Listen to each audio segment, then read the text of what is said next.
Halo guys, selamat datang di channel Satu Cerita. Kali ini aku akan membawakan alur cerita film dari salah satu superhero Marvel yang berjudul Shang-Chi and the Legend of Ten Rings.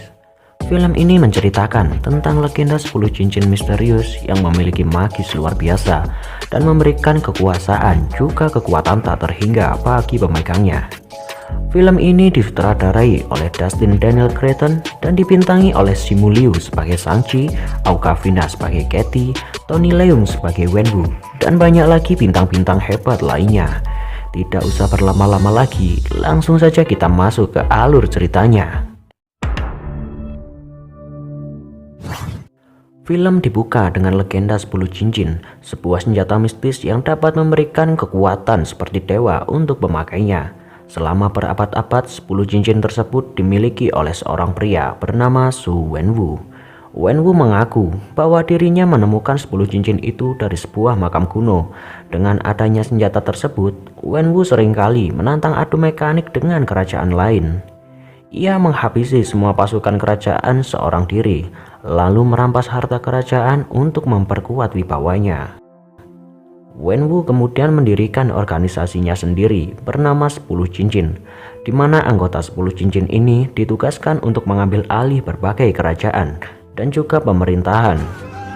Karena Wenwu memiliki kekuatan seperti dewa, ia menjadi tak tertandingi dan awet muda. Namun, Wenwu masih belum sepenuhnya puas dengan apa yang ia miliki sekarang. Hingga pada tahun 1996, Wenwu dan anak buahnya mencoba mencari desa Talo yang misterius untuk menemukan sosok naga yang bisa menambah kekuatannya. Wenwu dan pasukannya akhirnya pergi ke lokasi desa Talo, di mana jalan menuju desa tersebut dipenuhi ratusan ribu pohon bambu. Di dalam perjalanannya, semua pohon bambu itu bergerak menutupi jalan yang mereka lewati. Hal tersebut membuat mobil yang ditumpangi Wenwu hilang kendali, lalu terjun ke arah jurang. Untung saja Wenwu berhasil selamat berkat Ten Ring-nya. Wenwu kemudian kembali melanjutkan perjalanannya. Sesampainya di pintu desa Talo, dia dihadang oleh pendekar wanita bernama Yingli yang secara langsung mengusir kedatangan Wenwu. Namun Wenwu malah menantang Yingli untuk bertarung.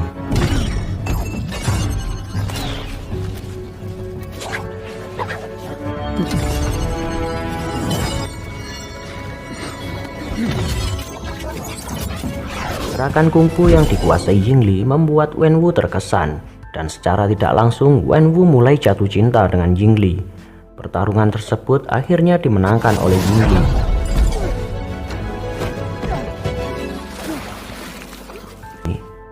Wenwu dan Yingli lalu menikah dan dikaruniai seorang anak laki-laki bernama Shang-Chi. Wenwu dan Yingli juga telah berjanji untuk meninggalkan masa lalunya demi menjalani keluarga baru mereka secara normal. Kemudian kita diperlihatkan Shang-Chi yang sudah bocah. Dia diberi hadiah oleh Yingli berupa liontin batu giok. Yingli mengatakan pada Shang-Chi, kalau kamu tersesat, maka liontin ini akan membawamu pulang. Di masa sekarang, Shang-Chi kini sudah dewasa. Ia tinggal di San Francisco dan mempunyai nama panggilan lain yaitu Shaun. Pada saat itu juga Shang-Chi menerima kartu pos misterius berupa alamat yang tertera di atas kartu.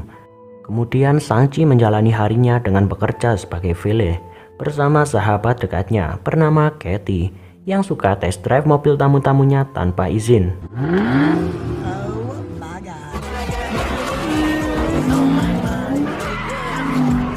Malam harinya, Shang-Chi dan Katie nongkrong di sebuah warkop bersama kedua temannya yaitu John dan So. Shang-Chi dan Katie menyatakan kalau mereka puas dengan kehidupan sebagai valet. Namun hal itu malah disindir oleh So yang mengatakan keduanya menyanyiakan potensi yang ada di dalam diri mereka. Setelah nongkrong, Shang-Chi dan Katie pergi ke klub karaoke untuk menghibur diri mereka sendiri dengan minum minuman bersoda. Pagi harinya, mereka berangkat bekerja seperti biasanya dengan menaiki bus umum. Tetapi di dalam perjalanan, seorang preman tiba-tiba menghampiri Shang-Chi dan meminta agar Shang-Chi memberikan liontin yang masih ia pakai di lehernya. Namun tentu saja, Shang-Chi menolak hal tersebut, membuat preman yang lain menangkap Shang-Chi. Saat Katie didorong oleh salah satu preman, Shang-Chi langsung menunjukkan identitasnya sebagai seorang ahli bela diri. Ia menghajar semua preman yang ada di dalam bus.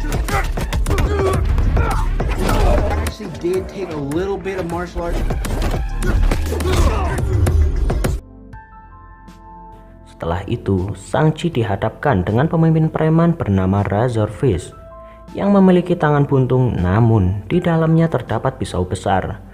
Razor pun langsung menyerang Shang-Chi dan tak sengaja memotong rem bus. Hal tersebut membuat sang sopir hilang kendali serta membuat kepalanya terbentur setir sehingga tak sadarkan diri. Katie langsung mengambil kemudi bus sementara Shang-Chi masih melawan Razor.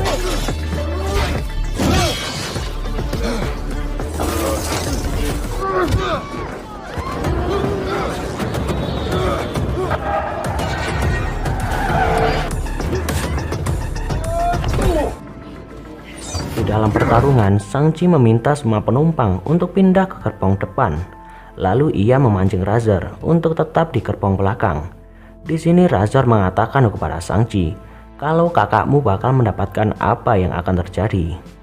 Shang-Chi pun langsung mendorong Razor dan membiarkannya menabrak bulldozer yang sedang beroperasi. Sedangkan Katie berhasil memberhentikan busnya dengan memepet ke salah satu truk yang melintas.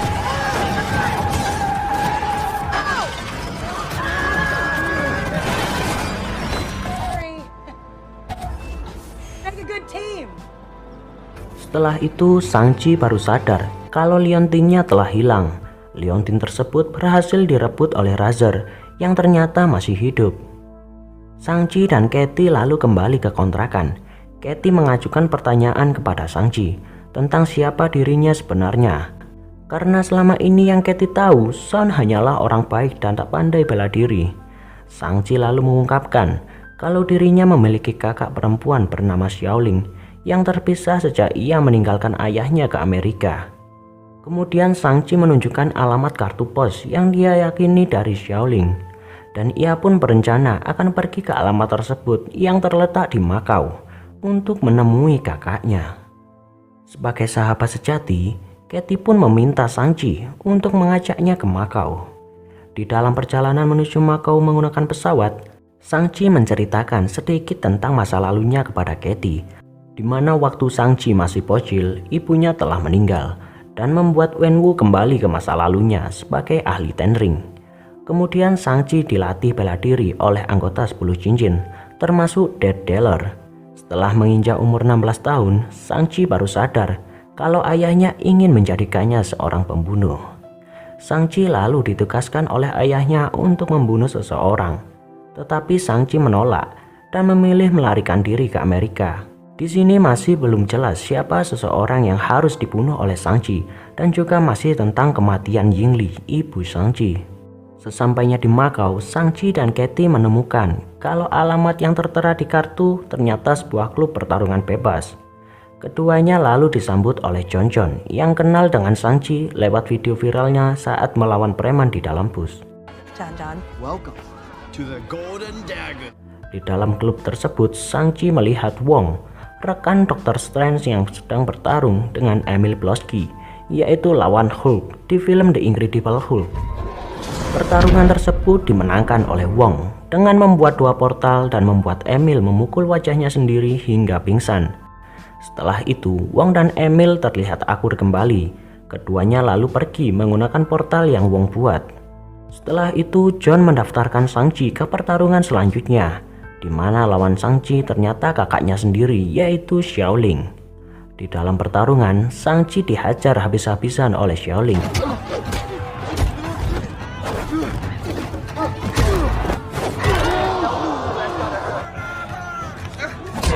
Hingga akhirnya Shang-Chi mengatakan kalau ayah kita akan datang untuk merebut liontin milik Xiaoling.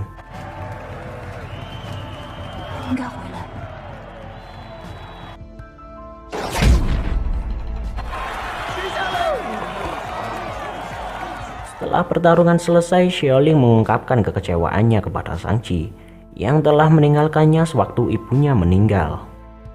Xiaoling juga mengungkapkan jika tempat ini adalah miliknya yang ia dapat dari jerih payahnya sendiri.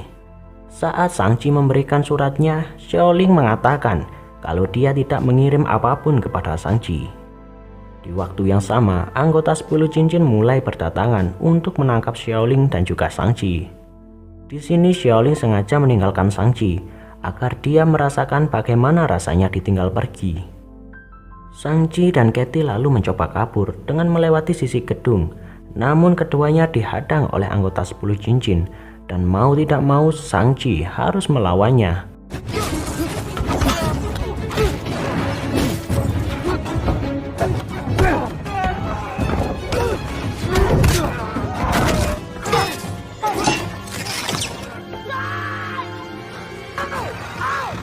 Pertarungan tersebut membuat Katie hampir terjatuh. Untunglah dia diselamatkan oleh Xiaoling. Xiaoling dan Shang-Chi kemudian bersatu melawan anggota Ten Ring. Di waktu yang sama, Detailer datang lalu merebut liontin milik Xiaoling. Shang-Chi pun tak tinggal diam. Dia pun mengejar Detailer dan berujung pertarungan yang sangat sengit.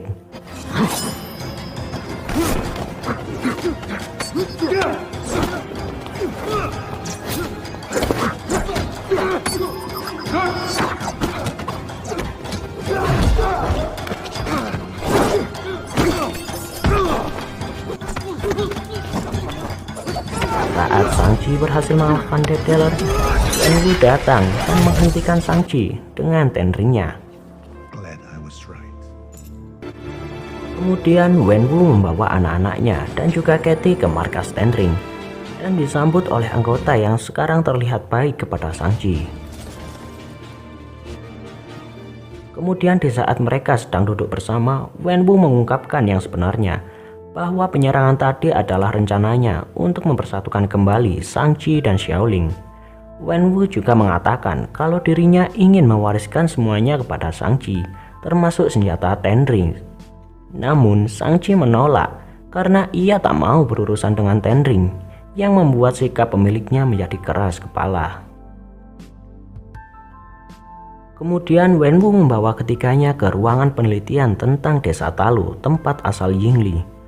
Wen Wu mengatakan kalau dirinya seringkali dibisiki oleh suara-suara Yingli yang meminta untuk membebaskan dirinya dari tembok besar di pegunungan Talu.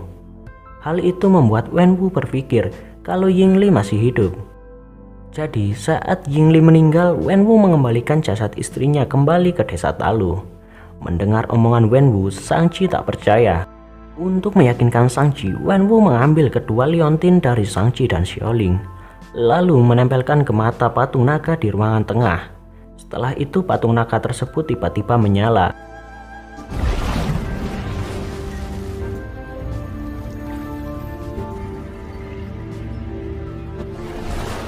Kemudian mengeluarkan peta air berupa labirin pohon bambu yang akan membuka jalan menuju Talu. Namun jalan tersebut akan terbuka setahun sekali, dan 3 hari ke depan adalah hari terbukanya jalan menuju Talu.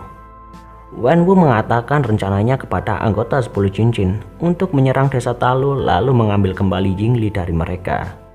Tentu saja Shang-Chi membantah rencana Wen Wu itu karena tindakan tersebut tidaklah baik. Wen Wu pun marah dan langsung membanting Shang-Chi, lalu memasukkan ke penjara bersama Xiaoling dan Katie. Di dalam penjara mereka bertemu dengan seorang pria bernama Trevor Slattery yang sebelumnya ditangkap oleh Wen Wu karena menyamar sebagai Mandarin. Ia sudah puluhan tahun di sini dan satu-satunya teman Trevor adalah makhluk tak berwajah yang diberi nama Morris. Trevor mengungkapkan kalau Yingli membawa Morris ke sini untuk dijadikan peliharaan. Namun setelah Yingli meninggal, Morris tak terawat dan kemudian dirawat oleh Trevor. Trevor yang mengerti bahasa Morris mengungkapkan kalau Morris meminta bantuan Shang-Chi untuk membawanya kembali ke Talu. Ia juga akan memandu Shang-Chi walaupun jalan belum terbuka. Shang-Chi juga penasaran asal desa ibunya.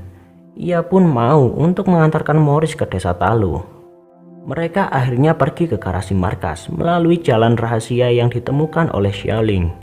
Sesampainya di garasi, mereka mencuri mobil milik Razorfish dan diketahui oleh Razor itu sendiri melalui CCTV. Mereka pun dikejar oleh anggota Bonding.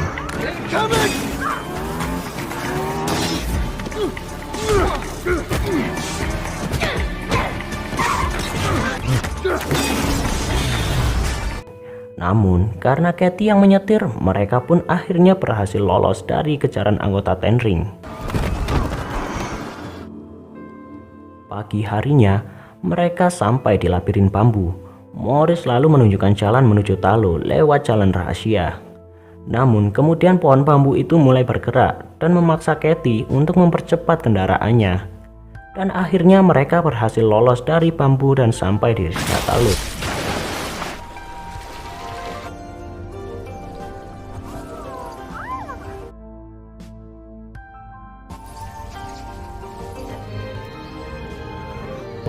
Mereka disambut dengan berbagai hewan mitos seperti kuda naga, rubah ekor 9, dan kawan Morris yaitu hewan hundun. Mereka lalu dihadapkan oleh penduduk desa yang terlihat tidak menerima kedatangan Shang-Chi. Di waktu yang sama, datanglah pemimpin Talo bernama Yingnan. Dia adalah adik dari Yingli, ibu Shang-Chi dan Xiaoling. Kemudian Shang-Chi dibawa ke tepi danau dan diperlihatkan sebuah bukit yang di dalamnya terdapat makhluk kegelapan penghisap jiwa. Di sini Shang-Chi memberitahu Nan kalau Wenwu mencoba untuk menghancurkan bukit tersebut dan mengira kalau istrinya dikurung di dalamnya. Yingnan lalu membawa mereka ke prasasti sejarah Talo sambil menceritakan kalau ribuan tahun yang lalu penduduk Talo diserang oleh makhluk penghisap jiwa. Para pejuang lalu melawan balik dengan dibantu pelindung agung, yaitu sosok naga yang memberi mereka senjata berupa sisik naga itu sendiri. Penduduk dan naga akhirnya berhasil mengurung makhluk penghisap jiwa itu ke bukit seberang, dan sampai sekarang para penduduk Talo masih menjaganya agar mereka tak keluar ke dunia manusia. Yingnan lalu menjelaskan bahwa bisikan yang Wenwu dengar bukanlah dari arwah Yingli, melainkan dari makhluk penghisap jiwa yang memancing Wenwu untuk membebaskan mereka, karena hanya pemilik Ten Ring lah yang bisa melakukannya. Yingnan lalu memberikan setelan baju kepada Shang-Chi dan Xiaoling, di mana baju tersebut dibuat oleh Yingli yang memang ditunjukkan kepada kedua anaknya. Keesokan harinya, Yingnan membawa Shang-Chi ke tempat pelatihan, di mana tempat tersebut pernah digunakan Yingli untuk berlatih. Yingnan menunjukkan beberapa jurus kepada Shang, karena jurus inilah yang bisa mengalahkan Wenwu.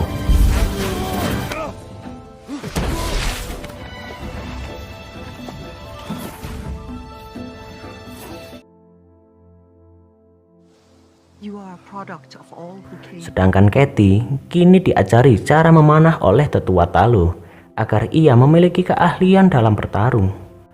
Di sisi lain, Wenwu meminta Razor untuk mempersiapkan pasukannya untuk pergi ke desa Talo besok. Kemudian kita diperlihatkan kilas balik sebelum kematian Yingli, di mana saat Yingli sedang bermain dengan kedua anaknya. Kemudian mereka didatangi musuh bebuyutan 10 cincin, yaitu geng besi.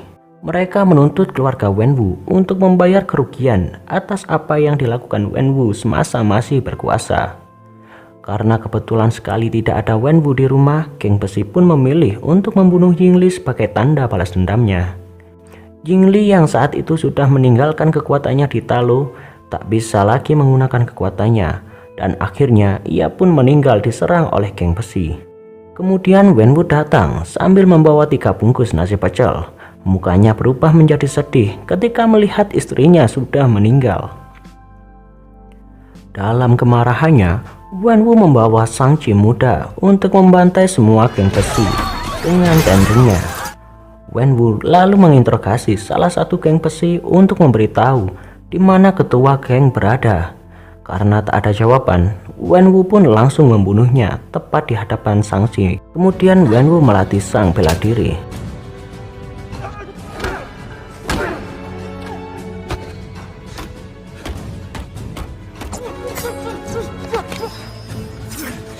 Setelah Shang siap, Wenwu meminta Shang untuk membunuh bos geng besi. Namun permintaan Wenwu tak dilakukan oleh Shang dan memilih untuk kabur ke Amerika.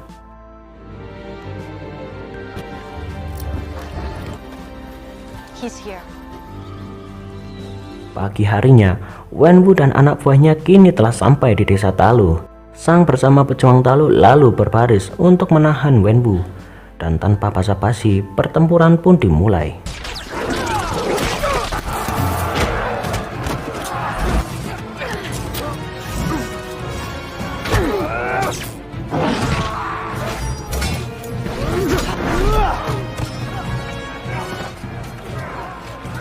Sang mencoba melawan ayahnya dengan tongkat sisik naga, tapi tentu saja Sang tak mampu melawan kekuatan Ten Ring milik ayahnya. You stood at the window and watched her die.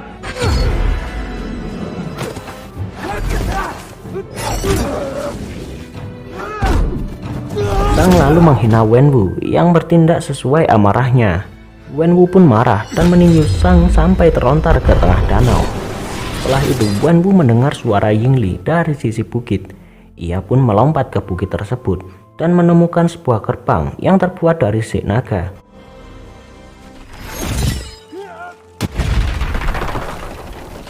Saat Wenwu memukul gerbangnya, beberapa makhluk penghisap jiwa mulai keluar. Mereka menuju ke desa Talu. Mereka membunuh Death Dealer. Mengetahui ada musuh ketiga, Razer dan Xiaoling pun memutuskan untuk bekerja sama. Razer dan anak buahnya diberi senjata dari sisik naga dan mulai bertempur melawan penghisap jiwa. Sedangkan Shang-Chi yang masih dalam danau disadarkan oleh pelindung agung, yaitu naga yang diceritakan oleh Yingnan. Naga tersebut membawa Shang-Chi kembali ke permukaan, lalu membawanya ke hadapan Wenwu.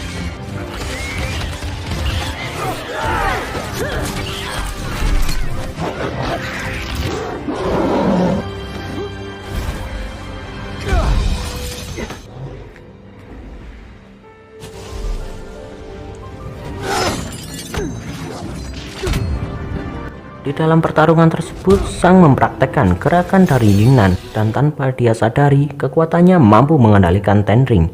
Shang-Chi lalu mengambil 5 ring untuk beradu kekuatan dengan Wenwu.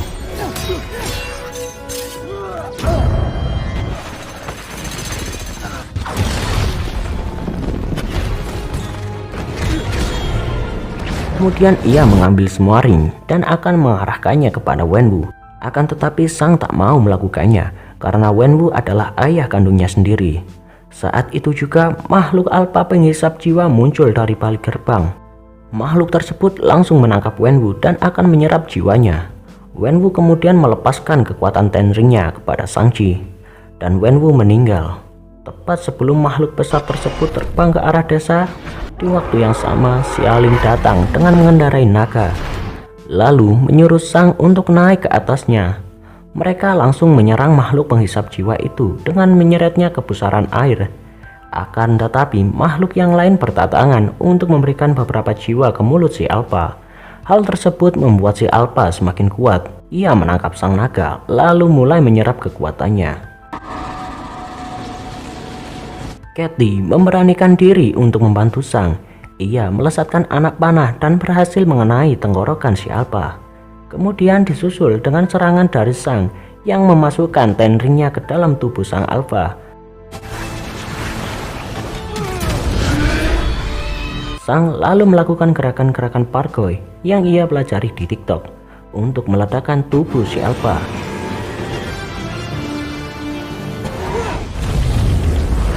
Tidak cuma itu, makhluk penghisap yang lain juga ikut-ikutan hancur. Malam harinya, Sang dan yang lain melakukan upacara untuk mengenang pejuang yang gugur, termasuk ayah dan ibu Sang.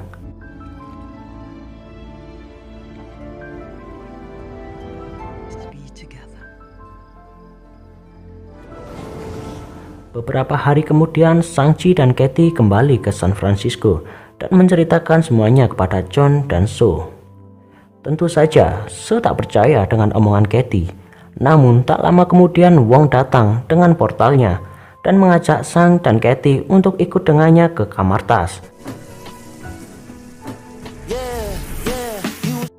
Di adegan kredit, Sang dan Katy ketemu dengan Bruce Banner dan juga Captain Marvel atau Carlos Danvers melalui video call di grup WA-nya. Wong lalu mendiskusikan tentang Ten Ring milik Sang, di mana pada saat Sang pertama kali memakai Ten Ring, ia tak sengaja mengaktifkan sinyal suara di luar sana. Mereka berencana untuk mencari tahu apa arti dari sinyal tersebut. Setelah diskusi selesai, Sang dan Katy mengajak Wong untuk karaoke lagu Mendung Tanpa Udan. Di adegan pasca kredit, Xiaoling kini menjadi pemimpin baru Ten Ring dengan Razorfish sebagai bawahannya dan anggota lain terlihat sedang berlatih kungfu, yang pernah dipelajari oleh Xialing. Dan film pun berakhir. Oke guys, itu adalah film dari Shang-Chi and the Legend of Ten Rings. Semoga kalian terhibur dengan alur cerita film kali ini. Dan sampai jumpa di alur cerita film selanjutnya. Jangan lupa tinggalkan like jika kalian suka. Dan pencet tombol subscribe agar kalian tidak ketinggalan video terbaru dari kami. Sampai jumpa di video berikutnya.